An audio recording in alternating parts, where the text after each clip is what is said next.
everyone to the Reading Writing Corner. I'm your host Leanne, and this is your first time here. Pull up a seat, sit down, and we're going to talk about a play within this book called The Three Japanese Plays from the Traditional Theater. And the play is called Benten the Thief by Kawatake Mokuami. And if you have returned, please sit down and let's talk about the non-spoiler part of this. Now, this is a kabuki play that we're going to talk about within this book, and there are actually two others, a no and a doll theater play, and I will get around to reading those eventually. They'll come up and I'll be able to read them because I gotta sit there, pull them out. And I didn't want to read all three of them because they're different, and I didn't want to cram it all into one review. So, about the play, Benten the Thief, or as it's called in Japanese, Oto Zoshi Hana no Nishiki-e, or Shiranami Gonin Otoko, is a kabuki play that is all about thieves. If you didn't understand from the title, Benten the Thieves, it's about thieves. Mainly about Benten, but it's still about thieves. So, what made me read this book? I have taken classes in college that dealt with traditional Japanese plays. So when I found this in a thrift store, I picked it up because it sounded interesting to read some Japanese traditional plays. I've actually watched a kabuki theater play before while I was in Japan during a study abroad program, and it was awesome. I loved every second of it. And it felt even better because we got to dress up in traditional Japanese kimonos to go watch this. So there's that. So this play, I guess the blurb about it would be what I found. The play centers on a band of 5 thieves based on real thieves and criminals of Edo period Osaka. Karigane Bunshichi no Heibe Gokin Sen Enomo Kaminari Sokuro and Hotte Ichimon. The name of Nippon Daimon, the leader of the band, is taken from that of Nippon Seimon, who was captured and executed in 1747. The character of Benten Kozo, meanwhile, is said to have been based upon a servant at the Iwamoto Inn temple on Eroshima, an island dedicated to the goddess Benten. On the back here, it says that Benten the Thief, a story of the values remaining in a society after a period of upheaval and chaos, is as pertinent today as when it was first performed in the kabuki theater a century ago. So back when this was published, that was about a century ago. So it's probably been longer since then. When was this published?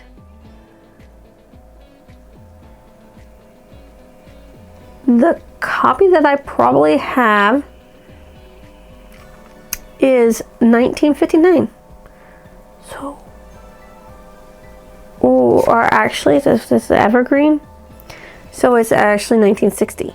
So this is book was published in 1960. So I wrote it in about 1959. So yeah, that is a long time ago. It's almost been 100 years since this was published. Wow. I didn't realize that I had an almost 100-year-old book. I guess I should have, because the price on it actually gives you the price of the book on this. It's $1.95, and for Canadians it's an additional 20 cents. So it's like $2 for Canada to buy this, and I got it for like $1. So I mean, this is an old book. Didn't realize I had an old book in my hands.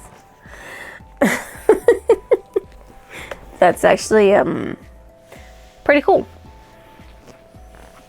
So this play is about an honorable thief named Benten and his 4 comrades trying to run from the law until the day they are captured and put to death. There's a whole lot more that goes on here, but I didn't want to spoil it for you, because if I start talking about everything that goes on in it to capture more of the essence, it wouldn't be called a non-spoiler little blurb. And I don't want to ruin that. There was barely any setup of the characters. Their motives were laid bare for everyone, as plays do not have a lot of time to give details, as most of the time it is acted out in a certain set of time. So the backgrounds were spoken about for everyone to know, because in plays you got to get a lot of details out in as little time as possible. So a lot of the costuming, gestures, and scenes also tell part of the story. But in this, there's not really a lot of knowing what the costumes look like or what the scenes look like, because this is just the script more than anything. The characters react to the situation at hand in more dramatic ways, because its plays are over dramatized for the enjoyment of the masses. You wouldn't want to be what normally happens when stuff happens. You want to be over dramatic, because that's what plays are. They're dramatized, if you will. The genre is considered to be a rough contemporary kabuki play back when the kabuki play was written. Now it is not contemporary at all. It is definitely history. A rough historical contemporary kabuki play is, I guess, what you could call it nowadays. Did it live up to my expectations? Yes. As it was dark humor, and it delivered the dark humor very well. Which character did I relate to the most? None of them, because I'm not descended from samurais or princesses, and I'm also not a thief. And I did not live in Edo, or even that time period when samurais were being banned because of the civil war they had. And the Meiji era was being brought in. But I guess if you want to know more about that type of lifestyle and stuff, you can watch the anime Rurouni Kenshin, and it does have a lot of fantasy within it, but it is based on the Meiji Empire, where samurais are slowly falling out of favor. Which character did I relate to the most? Oh, I already did that one. What was more important, the characters or plot? The characters, as most plays don't have time for complicated plots. They're supposed to be simple, short, and brief, so that way they can be played out in like an hour or so time slot. There are multiple voices because it's a play meant to act out loud to the audience. As long as I read it as a play, it does not affect my reading. So there's that. I will leave this non-spoiler part of the review with, should you go and read this play? If you want to read the play, go for it. But I would think it would be better seen acted out. However, in order to be able to see an acted out kabuki play, you would have to go to Japan and find a kabuki theater that does traditional plays from the past and understand Japanese to be able to understand what's going on, and find a theater that's actually doing the Benten the Thief in order to be able to see it. But if you have that ability to go ahead and do that, I would go ahead and do that. Otherwise, yeah, read it. It's an interesting little piece that gives you some insight into kabuki play and what they thought at the time was relevant to their lives. If you think I deserve a like, comment, or your subscription, drop it down below. I will see the non-spoilers in the next episode of non-spoiler reviews. Until then, bye. Alright, people who want to be spoiled, thank you for staying. In the first few chapters, or actually, there are no chapters. In the acts 1, 2, and 3, you meet the main characters, the side characters, and the really important recurring characters. You have Princess Senju Koyama. She is a young woman holding a funeral for her father. Her house is ruined and her fiancé is missing. She drowns herself because she allowed a thief to trick her into stealing a precious incense case from her. And of course, back then, when you get dishonored, a lot of people went into the whole offing themselves thing. Daihachi is a villain who wanted to steal the incense case and took stolen money as payment for not killing a thief who stole money to help somebody out. Setsushima Tenzo, partner to Daihachi. Kotaro Shinoda is mentioned only. Someone pretends to be him. He was strangled to death by that person who was pretending to be him. Because he wanted the incense case, which was a lot of money. It was valuable. Shuzen, an honest man of the Chihara family that served the Koyami family. Sakon, he was also an honest man of the Chihara family that served the Koyami family. Then you have the maids. There was 1 through 4 maids. They didn't have names. Sorry, they were just maids 1 through 4. And they're the maids that served the princess. Then you have Samurai 1 and 2, which were the guards of the princess. They didn't really have names either. They're just called Samurai 1 and Samurai 2. Akahoshi Jusoburo, he became a thief to help his mistress with her illness and changed his name to Juzo after he was disowned by his uncle. Don't know why his uncle was the one that mattered in that whole thing, but he was. Akahoshi Tanomo was the uncle to Juzo, and the reason why he became a thief in the first place because he couldn't think of a way to get 150 euro, and so he went ahead and tried stealing it to get the money. And then when his uncle disowned him, he's like, I'll just might as well stay a thief.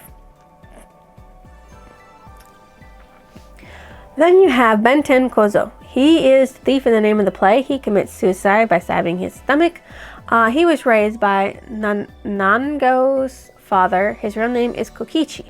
He was also, I believe, the son of a man named Kobe, who lost his son in confusion. Or left his son. No, lost his son in the confusion when he went to a church.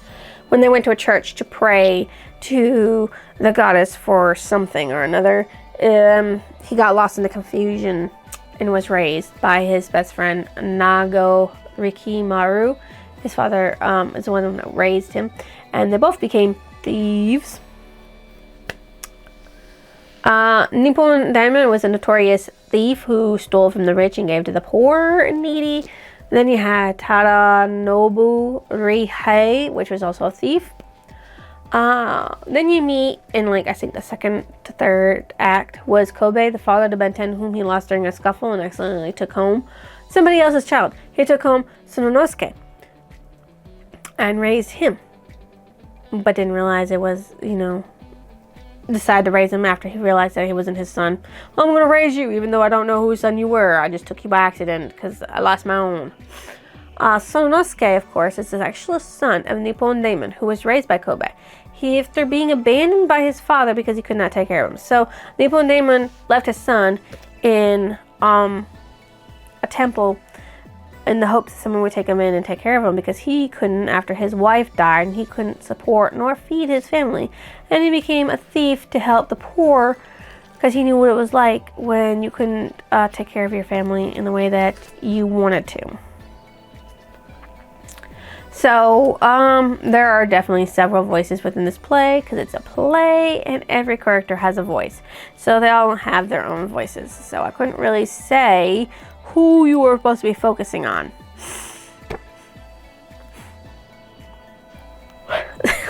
I mean, all of them. Focus on all of them. My favorite character was known. They were all wild, dramatic, and some were thieves. And even the princess was just a little dramatic. My most disliked character, though, was Jusoboro's uncle, Akahoshi Tanomo, for disowning his own nephew just because he stole money to help keep his mistress alive because his mistress was dying and they needed money for medicine. It was told in chronological order because that's what plays normally do, and it had appropriate language for a play based in that time period that it was written. The only type of foreshadowing it had was that things were going to end with the deaths of the thieves, from the way, it talked about how thieves can't run for very long from authorities. The suspense was very little, and it was built up quickly before being released, as plays are wont to do because of how little time they have to tell a story. They don't have very long, so they got to do all their suspense and foreshadowing as quickly as possible and release it and make sure you have your resolution and stuff settles into place so that way your play can wrap up nicely. there's that.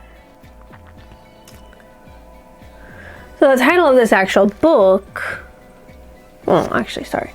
The background is given for each important character, just enough to understand the motivations and reasons for doing what they did. You don't get a whole lot, but you get enough to understand them enough to enjoy the play the way it was intended. So the title of the book means 3 Japanese plays, and the title of the play is about the character Benten, even though the ending did not have a minute because he committed suicide before then, in Nippon, who was like his surrogate father afterwards. And for some reason, something happened. Anyways, oh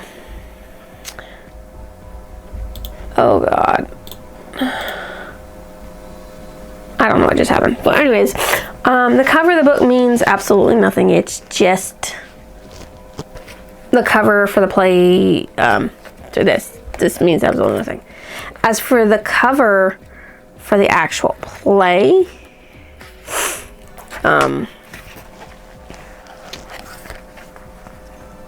which is this here. I'm hoping you can see that. I'm not sure. It just shows 2 characters in a setting on stage. It might be the robe fabric shop that they went into that Kobo owned. That's about it. It's most likely Benten and his comrade, or it could be Nippon. I don't really know. You don't have really no context clues besides what I just said. This was actually translated by Yukio Uehara, and the English version by Earl Ernest, and it was written in 1862. So that play is old. What stood out as memorable was the plot twist towards the end of the story. Benten was the son of a samurai turned shopkeeper, and the shopkeeper's son is the actual son of a Nippon demon, a notorious but honorable thief. My favorite passage from the story is Daemon. Pause. Benten is dead. The beauty of the cherry blossoms lasts but a few days, and the petals scattered. 17 short years, scarcely grown to manhood. Benten has fallen in the flower of his youth. It is a great pity. He is moved to tears. My favorite quote by Benten.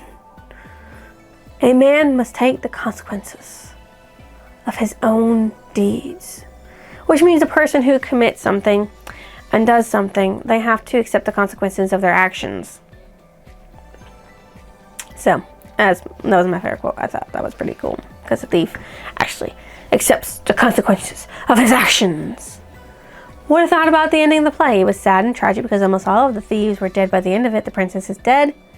And the bone demon turns himself in, and you just know he's going to be murdered.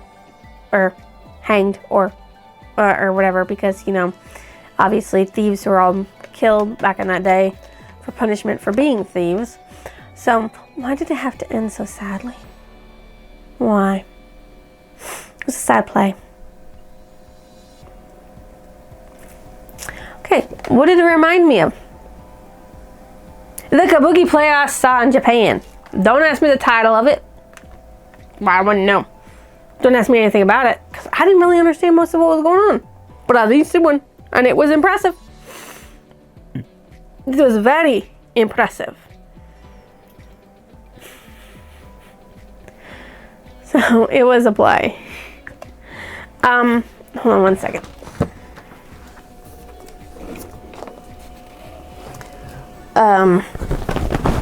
It's a little hairy because my cat was laying on it. But this is actually from that theater. I also have a fan from that theater. I don't know where that fan is, to be truthful.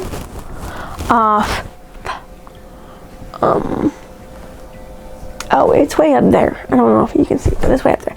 This is the backdrop of what the theater was using. So this is what you see, and then it would rise up for the play, and it would drop back down, rise back up, drop down, rise back up, you know, that sort of thing. So if anybody knows where this officially comes from, Go ahead and tell me, because I forgot all about it. I would rate the play a 3 out of 5, only because I think you would be more enjoyable to watch the play than to read the play. So, if you think I deserve a like, comment, or even a lovely subscription, drop it down below. I will see you next illusion.